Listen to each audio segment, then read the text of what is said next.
मैं देश से कितनी मोहब्बत करता हूँ, भारत को किस नाम से पुकारना है, ये मैं तय करूँगा।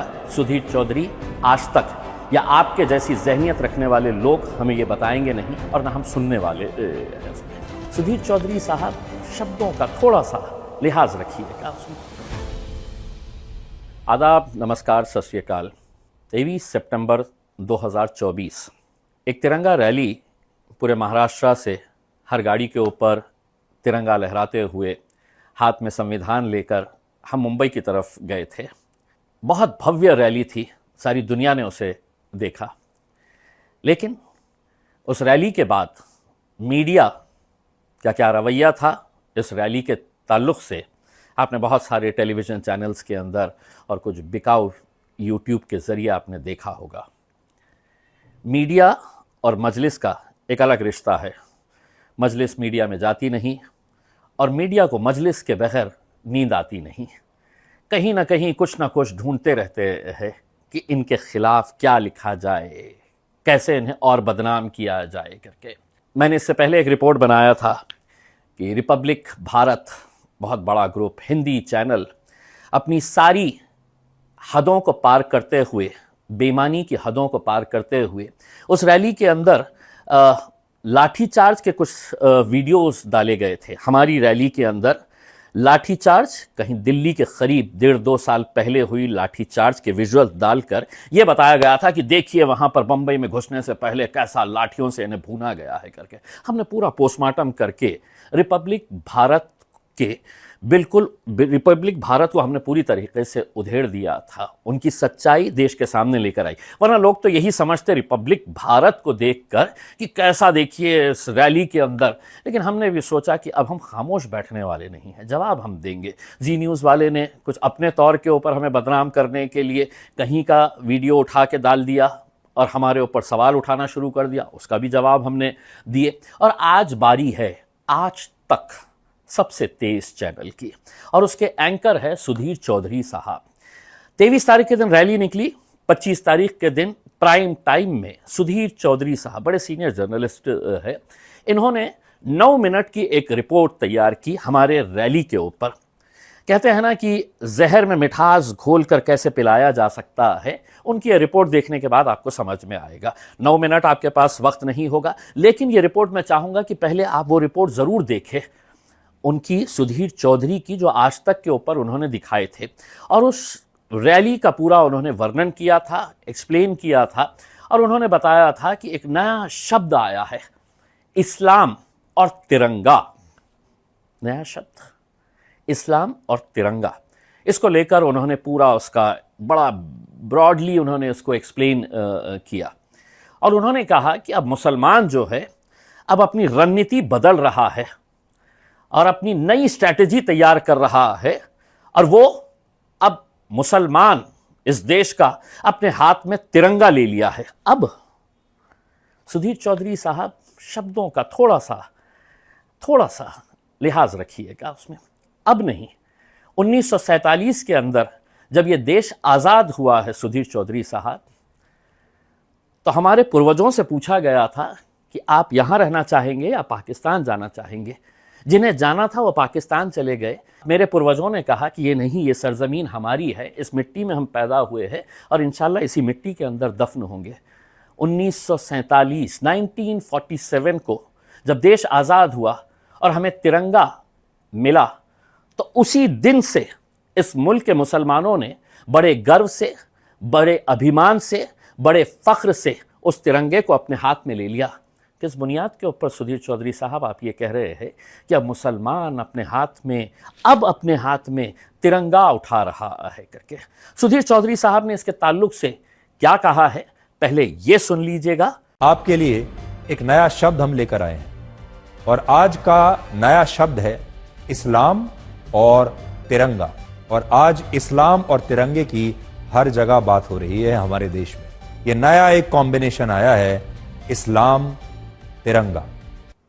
सुधीर चौधरी साहब, मुझे पता नहीं है कि आप चश्मा लगाते हैं या आपके एडिटर्स चश्मा लगाते हैं नहीं लगाते हैं, या इन्हें आँखों का कुछ प्रॉब्लम है, इन्हें सच्चाई दिखाई नहीं देती है। आपने अपनी रिपोर्ट के अंदर कहा कि 12,000 लोग इस रैली के अंदर मौजूद थे। मुझे मालूम है आपने एक आंकड़ा कहाँ से उठाया है। यहीं के हमारे औरंगाबाद के टाइम्स ऑफ इंडिया के अपने आप को सेक्युलर कहने वाले एक रिपोर्टर ने डाल दिया कि 12,000 थे करके। या तो इन्हें चश्मे की ज़रूरत है, आपके एडिटर्स को, या आपको भी चश्मे की ज़रूरत है। हज़ारों की तादाद के अंदर गाड़ियाँ थी, तो आप अंदाज़ा लगा सकते हैं कि कितने लोग रहेंगे। तो एक तरफ आप ये कहते हैं कि 12,000 लोग सिर्फ सड़कों के ऊपर निकले थे, और दूसरी तरफ आपने ख़त्म करते करते अपने ये कहा कि देखिए कितना बड़ा जन सैलाब रास्ते पर उमड़ पड़ा है। सुधीर चौधरी साहब, अगर 12,000 लोग इकट्ठा हुए तो वो जन सैलाब नहीं होता है। अगर लाखों की संख्या के अंदर अगर लोग निकलते हैं तो उसे जन सैलाब कहते हैं। आपने सुधीर चौधरी साहब क्या कहा है इस बारे में, जरा खुद सुन लीजिए। लेकिन महाराष्ट्र में जब देश के 21 करोड़ मुसलमानों में से सिर्फ 12,000 मुसलमान सड़कों पर उतर आए, तो इन दृश्यों ने हर किसी को हैरान कर दिया। और अब लोग कह रहे हैं कि अगर देश के 1% तो छोड़ दीजिए, देश के 0.01% मुसलमानों के सड़कों पर उतरने से अगर ऐसा जन सैलाब आ सकता है, तो अगर 1% मुसलमान सड़कों पर उतर आए तो देश में क्या स्थिति हो सकती है, आप कल्पना कीजिए। आपने कई सवाल इस वीडियो के जरिए उपस्थित किए हैं। उसमें आपने कहा कि आज का मुसलमान राष्ट्रवाद, तिरंगे से अपने आप को जोड़ रहा है। इससे पहले कभी ऐसा देखा नहीं गया है करके कि इतने सारे तिरंगे लेकर मुसलमान निकले हैं। सुधीर चौधरी साहब, मैं औरंगाबाद में 10 साल से लोक प्रतिनिधि हूँ, आमदार था, एमएलए, फिर उसके बाद एमपी बना 5 साल के लिए। और उससे पहले भी बड़े गर्व के साथ जब भी 15 अगस्त हो, 26 जनवरी हो, बड़े फ़ख्र के साथ इस मुल्क के मुसलमानों ने हमेशा तिरंगे का एहतराम किया है और इंशाअल्लाह आगे भी करते रहेंगे। इन 10 सालों के बारे में मैं अपने बारे में ये कह रहा हूँ जिस पर शायद आपकी नज़र कभी पड़ी नहीं है। हर 15 अगस्त को यौम आज़ादी के मौके के ऊपर और 26 जनवरी को जब हम रिपब्लिक डे मनाते हैं, तो मैं पिछले 10 सालों से बहुत बड़ी तिरंगा रैली निकालता हूँ।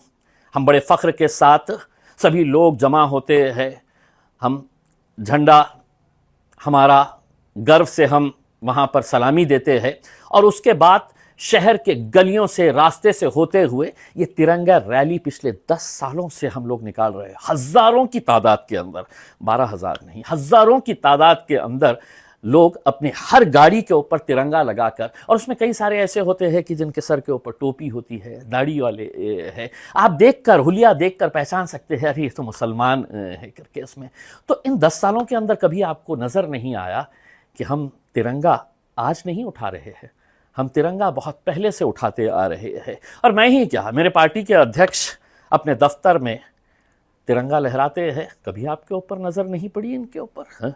मुल्क के हर मुसलमान बड़े फ़ख्र के साथ इस तिरंगे को लहराता है, अपने दिल से लगाए हुए है, और आप कहते हैं कि अब मुसलमान तिरंगा उठा रहा है। सुधीर चौधरी साहब, आपने क्या कहा है खुद ज़रा सुन लीजिएगा और उसके ऊपर थोड़ा गौर करिएगा कि कितनी सफाई से आपने मिठास घोलकर जहर पिलाने की कोशिश की है देशवासियों को। लेकिन हमने सोचा कि चलिए हमको भी जवाब देना ज़रूरी है। तो आपने क्या कहा है, ज़रा खुद सुन लीजिएगा। पहली बात यह कि अब भारत के मुसलमानों ने अपनी रणनीति को बदला है, मुसलमानों के नेताओं ने रणनीति को बदला है, और अब वो अपनी छवि को बदल रहे हैं।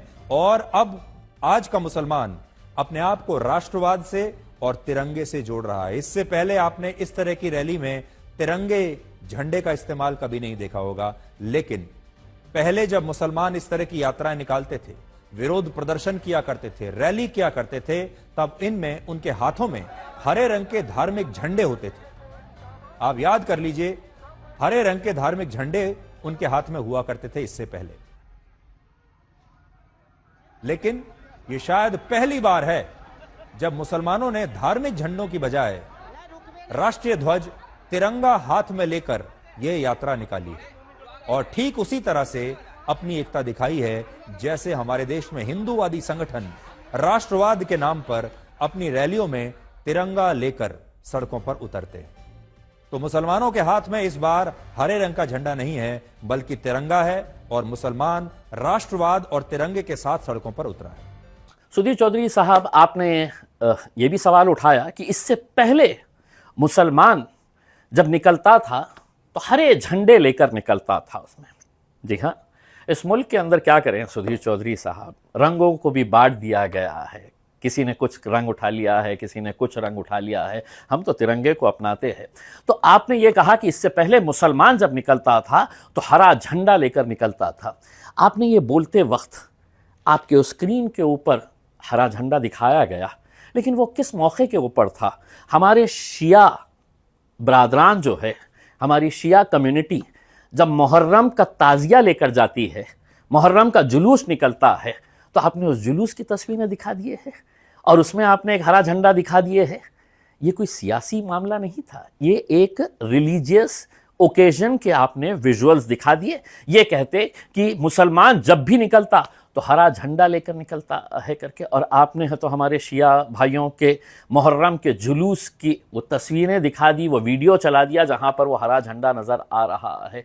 तो मेरे हिसाब से सुधीर चौधरी साहब, या तो आपके एडिटर को पता नहीं है जिसने ये रिपोर्ट बनाई है, जिसने ये विजुअल्स डाला है, उससे पूछिएगा। ये कोई सियासी मामला नहीं था, ये तो एक रिलीजियस फंक्शन था। जब हिंदू भाइयों का कोई त्यौहार आता है वो भी भगवा झंडा लेकर निकलते हैं। जब दलित भाइयों का कुछ धार्मिक त्यौहार आता है, कुछ ओकेजन आता है, वो भी नीला झंडा लगाकर निकलते हैं। आपको तकलीफ क्यों हो रही है कि मुसलमान जब निकलता है तो हरा झंडा? देखिए, जब तिरंगे की बात आती है तो हम तिरंगा बिल्कुल हम पूरा सम्मान करते हैं, लेकिन ये कहना गलत होगा कि मुसलमान अब तिरंगा उठा रहा है, ये गलत है। सुधीर चौधरी साहब, आप जब ये कहते हैं कि अब मुसलमानों ने तिरंगे को अपने हाथ में लिया है करके, तो मैं आपको थोड़ा सा याद दिला दूं, 1947 से हम ये झंडा उठा रहे हैं। 52 साल तक इस झंडे को किसने हाथ नहीं लगाया, आप जानते हैं? आप जानते हैं सुधीर चौधरी साहब, इस देश के बहुत सारे लोग जानते हैं कि किसने 52 सालों तक, 52 ईयर्स तक तिरंगे को अपने हेडक्वार्टर के ऊपर नहीं लहराया था। सुधीर चौधरी साहब, उस संगठन का नाम है राष्ट्रीय स्वयं सेवक संघ, RSS।